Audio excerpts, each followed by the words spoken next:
तो आप सभी को विजयदशमी की बहुत बहुत शुभकामनाएं। आज का दिन बहुत खास है और बहुत खास इसीलिए है क्योंकि आज विजयदशमी भी है। आज दो महापुरुषों का जन्मदिन भी है। कौन कौन? लाल बहादुर शास्त्री जी और महात्मा गांधी जी। दोनों का अपने आप में एक बहुत महत्व है। दोनों के जीवन से बहुत कुछ सीखने को मिलता है कि कोई एक विषय को लेकर व्यक्ति किस तरह से अडिग रह सकता है। यानी अगर महात्मा गांधी जी की बात भी करें और लाल बहादुर शास्त्री जी की बात करें तो दोनों के अंदर वो अद्भुत गुण थे जो देशभक्ति के उनके अंदर कूट कूट के भरे हुए थे। और केवल देशभक्ति नहीं, उनके व्यक्तिगत गुणों को भी अगर देखें तो उनके व्यक्तिगत गुण भी अद्भुत थे। अपनी बात को कहकर उस पर अडिग रहना, कमिटमेंट पर रहना, झुकना नहीं, सत्य के लिए लड़ना, ये बहुत बड़ी चीज थी जो इन दोनों महापुरुषों से सीखने को हमारे को मिलता है। विजयदशमी और दशहरा तो आज अपने आप में एक ऐतिहासिक है ही, जो हजारों वर्षों से हमारे को इस बात को बताता है कि शक्ति की पूजा किस लिए बहुत जरूरी है। दशहरा, रावण और राम केवल दो युद्ध नहीं है, बल्कि भारत में सांस्कृतिक यानी विचारधारा कैसी हो, एक दैत्य सोच है और एक देवता की सोच है। देवता की सोच को कष्ट सहना पड़ा, लेकिन निकलकर बाहर गया और उस सोच ने उस दैत्य सोच को समाप्त किया। यह सोच थी, शक्तियों की कमी नहीं थी। रावण के अंदर भी बहुत बड़ी शक्ति थी, राम के पास भी शक्तियां थी, लेकिन सोच का फर्क था। अनेक सारे सद्गुण रावण में भी थे। वो भगवान के परम उपासक वीर, जिन्होंने अपने पराक्रम से सभी देवताओं को जीत लिया हो, सभी देवताओं की साधना की, उनको जीत लिया। यानी जीतना ये अपने आप में बहुत बड़ी बात कहता है। यानी पराक्रम कैसे करना चाहिए, तो ये भी हर एक जगह से सद्गुण और दुर्गुण दोनों मिलते हैं। कौन सा गुण लेना, ये हमारी बात, हमारा महत्व का विषय है। रावण के अंदर अनेक सारे गुण थे। एक दुर्गुण था, वो था अहंकार।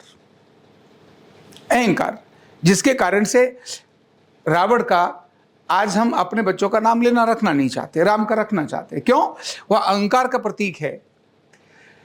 वो ऐसी विचारधाराओं को पनपने देने का प्रतीक है। ताकतवर व्यक्ति है, लेकिन विचारधाराएं कौन सी हैं? जो ऐसे ऋषि हैं, जो रिसर्च करने वाले हैं, उनको वो बाकी जगह, बाकियों को वो पसंद नहीं करता। बाकी जगह सब जो मेरे लायक है वही ठीक है, बाकी दूसरे ठीक नहीं, तो वो ठीक नहीं। और राम सबको लेकर साथ चलने वाले व्यक्ति, सबको लेकर। एक कॉमन जो गरीब था, एक निराश और उदास था, उसको उसके पास जाकर सिखा करके, उसको प्रशिक्षण दे करके उसकी प्रॉब्लम का समाधान वो खुद करे। अपनी बीमारियों का, अपनी समस्याओं का समाधान वो खुद करे। राम जी ने यही किया। और इसीलिए पूरा समय जब वो जंगल में रहे, वन में रहे, वहां लोगों को उन्होंने खड़ा किया। खुद होकर के युद्ध नहीं किया, उनको कहा तुम ही अपना इलाज करो, हम तुम्हारे साथ हैं। उन्होंने उनको प्रशिक्षण दिए और प्रशिक्षण देकर उन्हीं के माध्यम से रावण जैसी राजधानी, रावण की जो राजधानी लंका, जो सोने की थी, जो समुद्र पर जाने के लिए बड़ा कठिन रास्ता था, उस पर भी पुल बना दिया। और जिनके पास बहुत अधिक शस्त्रास्त्र नहीं थे, उन्होंने भी कम शस्त्रार्थ वाले लोगों ने अधिक शस्त्रार्थ वाले लोगों को, अधिक ताकतवर देखने वाले लोगों को परास्त कर दिया। तो संगठन की शक्ति ये वहां से नजर आती है। और तीसरा जो अगला आज के समय का है, वो है राष्ट्रीय स्वयंसेवक संघ के 100 वर्ष पूरे होना। संघ के बारे में हम में से बहुत सारे लोगों को पता नहीं होगा कि आखिर संघ क्या है और संघ किस प्रकार का काम करता है। हमने किसी से सुना होगा, हमें उतना ही पता होगा। जो शाखा गए होंगे उनको शाखा के बारे में भी थोड़ा पता होगा। लोग इकट्ठे होते हैं, खेल कूद करते हैं, लेकिन कोई भी एक ऐसा ऑर्गेनाइजेशन जो 100 वर्ष तक कंटिन्यू चला हो और अधिक विकसित हुआ हो, जो उसका लक्ष्य था वो अपने लक्ष्य से भटका ना हो, उसके अंदर जीवन देने वाले अनेक सारे लोगों की परंपरा बढ़ती चली जा रही हो, ऐसे ऑर्गेनाइजेशन देखने के लिए पूरी दुनिया में कहीं मिलते नहीं, मिलते हैं थोड़े समय के लिए आए, खत्म हो गए। गैर राजनीतिक, गैर धार्मिक, यानी धार्मिक का मतलब सांप्रदायिक, गैर सांप्रदायिक शब्द बोलूंगा, धार्मिक तो है, ऐसा एक संगठन जो अपने भारत के वैभव को, गौरव को लेकर के जो विषय लेकर सबके सामने चला हो और वो लगातार 100 वर्षों तक अपने उन्हीं जीवन मूल्यों को जीकर चला हो, ऐसा एक बहुत अद्भुत संगठन है जिसका नाम है राष्ट्रीय स्वयंसेवक संघ। ये वर्ष उनका 100वां वर्ष अभी पूर्ण हुआ, यानी आज के दिन 101वां वर्ष उनका प्रारंभ हुआ, संघ का वर्ष प्रारंभ हुआ। संघ के कारण से देश में कितने बड़े सकारात्मक बदलाव आए, ये वो लोग कल्पना बिल्कुल भी नहीं कर सकते जिनका जन्म 1947 के बाद हुआ।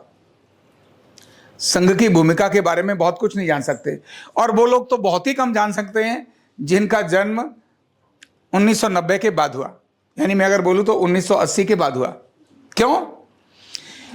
वो जो समय था ना, भारत की स्वतंत्रता से पहले का समय और भारत के स्वतंत्रता के तुरंत बाद का समय, ये भारत के लिए बहुत ही कठिन समय था।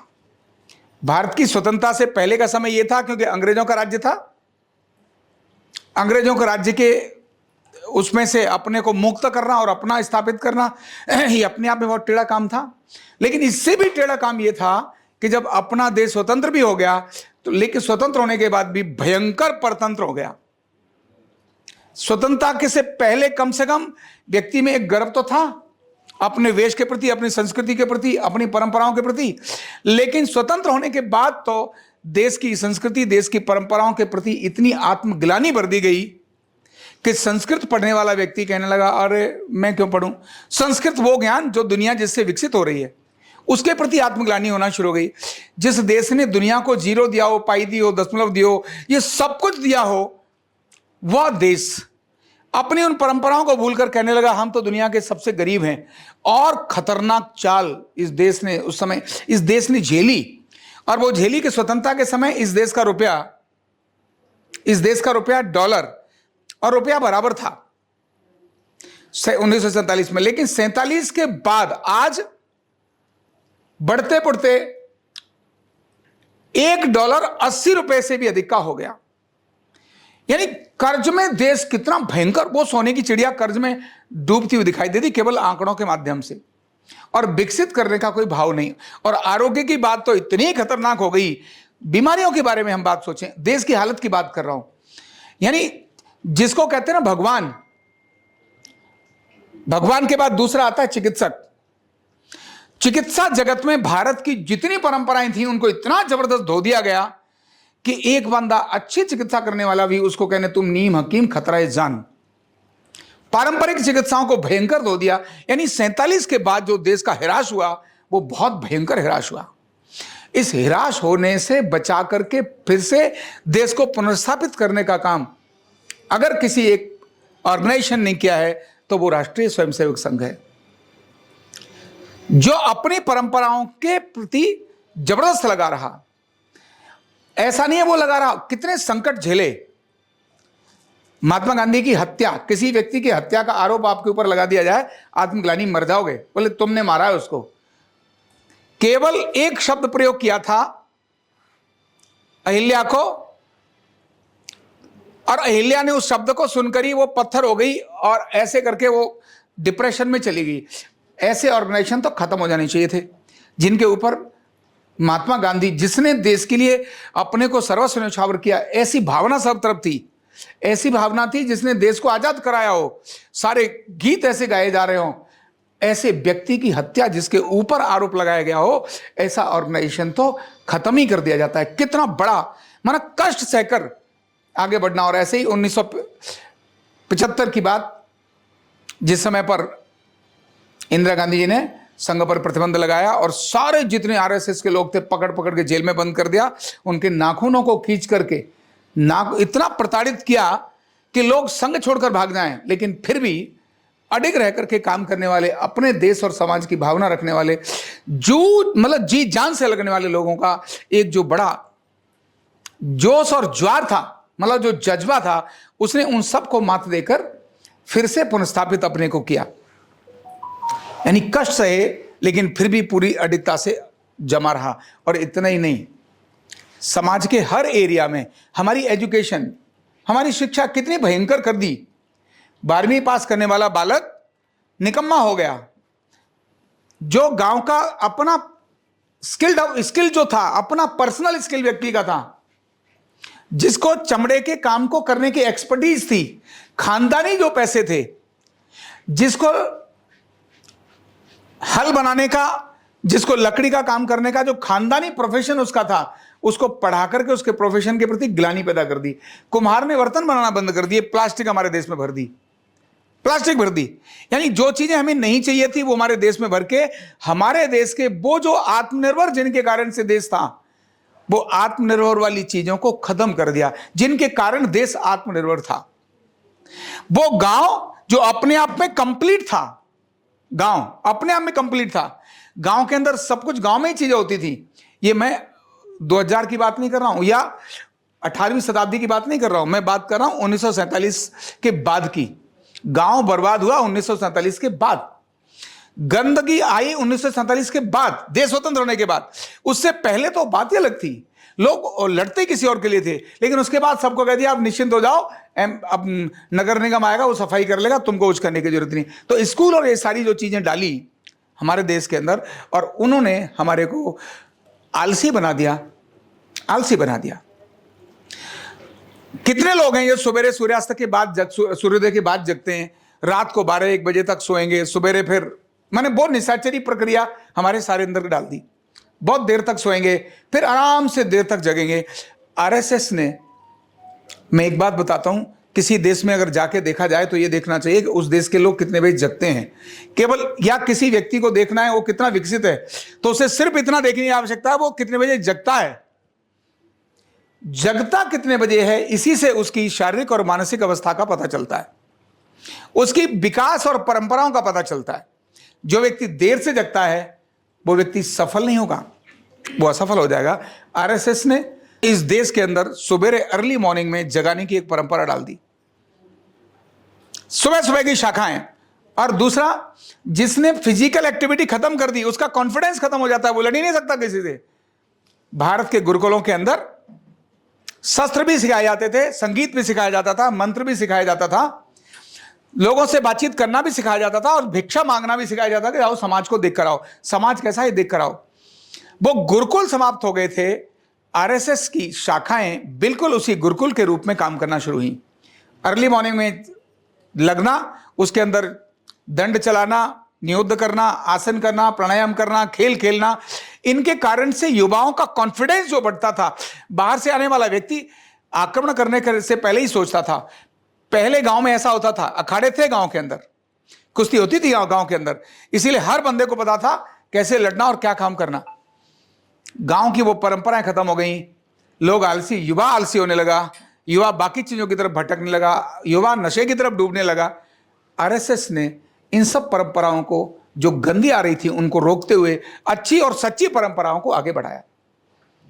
और सबसे बड़ी बात, मुझे लोगों ने पूछते हैं कि आपने इलेक्ट्रॉनिक्स की पढ़ाई करने के बाद अच्छी नौकरी करते थे, जब आप एक व्यक्ति अपने परिवार की और सारी चीजों को सोचता है कि मैं कैसा अपना परिवार विकसित करूंगा, मुझे लोग कहते हैं वो आपने इतना कठिन निर्णय कैसे लिया, यानी मैंने वो कठिन निर्णय कैसे लिया। वो कठिन निर्णय लिया आरएसएस के उन संस्कारों के कारण। मुझे पता ही नहीं चला कि मैंने कब नौकरी छोड़ दी, मैंने कब घर छोड़ दिया, मैंने कब अपना ड्रेस छोड़ दिया, और मैं छोड़ करके संघ के प्रचारक के रूप में काम करने लगा। और 1-2 वर्ष नहीं, 5 वर्ष नहीं, 11 वर्ष तक मैं संघ के प्रचारक के रूप में वो काम किया। और मेरे जैसे, मैं अकेला नहीं, मेरे जैसे हजारों लोग अपना छोड़ करके और सारे देश और समाज के लिए समर्पित होने वाले परंपरा एक अद्भुत विकसित आरएसएस ने की। उसके कारण आज भारत दुनिया के अंदर बदला बदला नजर आता है। आज हमें कहते समय बहुत गर्व होता है कि हम भारतीय पारंपरिक चिकित्सा न्यूरोथेरेपी को घर घर पहुंचाने के लिए हम काम कर रहे हैं। हमें गर्व महसूस होता है। क्यों? भारतीय पारंपरिक चिकित्साओं को वैल्यू देना शुरू करी। आज आयुर्वेद जो दुनिया का सबसे श्रेष्ठ विज्ञान था, वो जमीन पर नीचे फेंक दिया था। आयुर्वेद का एक वैद्य भी एलोपैथिक मेडिसिन देने के लिए गर्व महसूस करने लगा था। अपनी नाड़ी देखकर, वो सामने वाले ने क्या खाया है, दिमाग में क्या चल रहा है, नाड़ी देखकर बताने की जो ताकत रखने वाला व्यक्ति, बिना एक्सरे एमआरआई के सारी चीजों को बताने वाला व्यक्ति, जिसके पास हजारों करोड़ों रुपए की जो मशीनें लगाते हैं वो फेल हो जाएं, नाड़ी देखने वाले व्यक्ति ने कहा ऐसा है मतलब ऐसा है, और वही सही हो, ऐसा विज्ञान। वो बंदा भी पेन किलर देना, स्टेरॉइड देना शुरू कर दिया। कितनी ग्लानि हो गई थी। लेकिन इस आरएसएस के कारण ही इस देश के अंदर फिर से आयुर्वेद ने फिर से अपनी परंपराओं को जीवित करना शुरू किया। आपस में लड़ा दिया, आपस में हिंदू, मुस्लिम, सिख, ईसाई, यानी सिख को जो इस देश का बलिदानी कौम है उसको भी कह दिया भाई हिंदू का तो विरोधी है। हिंदू, मुस्लिम, सिख, जैसे मुस्लिम और ईसाई हैं उसी तरह से कह दिया सिख भी है। क्यों? उन्हें पता है अगर इसको अलग तोड़, घर के किसी जुझारू बालक को घर के अगेंस्ट खड़ा कर दो, घर खत्म हो जाएगा। जिस परंपरा में भगवान के नाम और सारी चीजें हो, जो विकसित ही भारत की कल्पना से हुआ हो, जो भारत के लिए जिन्होंने अपने को बलिदान किया हो, उन बलिदानियों को भी भारत के अगेंस्ट खड़ा करने का काम हमारे यहां की पुरानी परंपराओं ने किया। इनमें से तालमेल बना के फिर से अपनी दिशा में लाने का काम ये आरएसएस ने किया। भारत की चीजों को भारत के साथ जोड़कर कैसे रखना, विदेशी शक्तियां भारत को कैसे तोड़ रही है उसको चेक करना। और भारत जो 14वीं सीढ़ी पर पहुंच गया था, आज भारत वहां से हटते हटते आंकड़ों में तीसरी पीढ़ी पर है। जिस संस्कृत के लिए ग्लानि आ गई थी, आज वही संस्कृत भारत नहीं दुनिया के लिए रिसर्च का बड़ा कारण बन रही है। रिसर्च का बड़ा कारण बन रही है, भारत में बन रही है।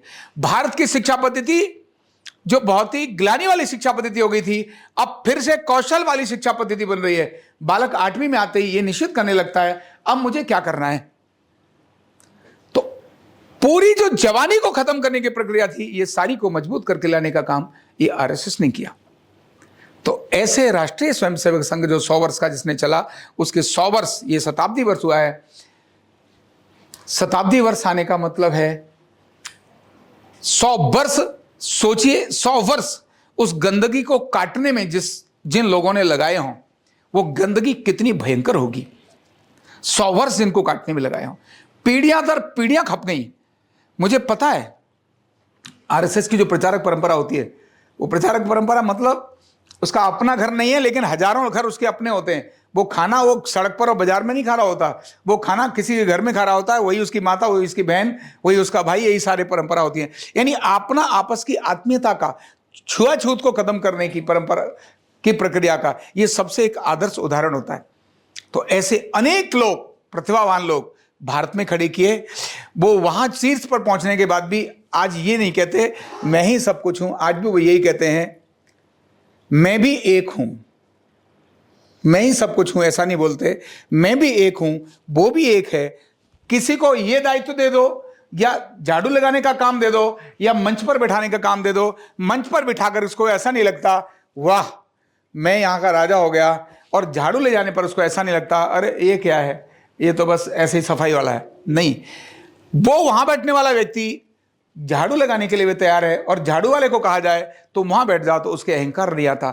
ये बहुत अद्भुत चीजें राष्ट्रीय स्वयंसेवक संघ के कारण से हमारे देश में आई हैं। ये हमारे राष्ट्रीय स्वयंसेवक संघ की चीजें नहीं है, ये भारत की अपनी परंपराएं हैं, भारत के अपने गुण हैं। राजा का बालक जब युवा होता था तो गांव में जाकर के सेवा करता था, भीख मांगता था, भिक्षा मांगता था।